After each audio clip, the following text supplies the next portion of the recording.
Hello friends, આપણે last લેક્ચરની અંદર કન્ડિશનિંગ પાસ શીખી ગયા હતા. આજે આપણે નવો ટોપિક શીખશું, એક્સપ્રેસિંગ હેબિચ્યુઅલ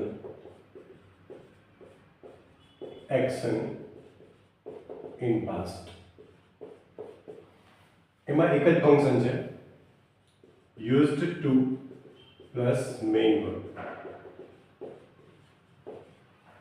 સ્ટાન્ડર્ડ 11th અને 12th ની અંદર આ ખૂબ મહત્વનો ટોપિક છે, use to plus main verb. આ ફંક્શન તરીકે પૂછાય છે કમ્પ્લીટ ધ સેન્ટેન્સ ની અંદર અને રિસ્પોન્સ ધ સેન્ટેન્સમાં. આપણે એક સિમ્પલ એક્ઝામ્પલ જોઈશું. When I was in school, I used to play cricket. કે જ્યારે હું સ્કૂલમાં હતો ત્યારે હું ક્રિકેટ રમતો.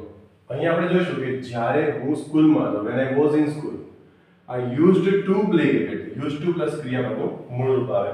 યાદ રાખો કે used to plus main verb આવે. ચાર ઓપ્શનમાં ત્રણ ઓપ્શન ખોટા હશે અને એક ઓપ્શન જે સાચું હશે તે used to plus main verb હશે. એ તમારે સિલેક્ટ કરવાનું છે. તો આજના માટે આપણે આટલું રાખીએ. આ function habitual action in past આ રીતે ખાલી એક જ ફંક્શન છે એની અંદર, use to plus main verb.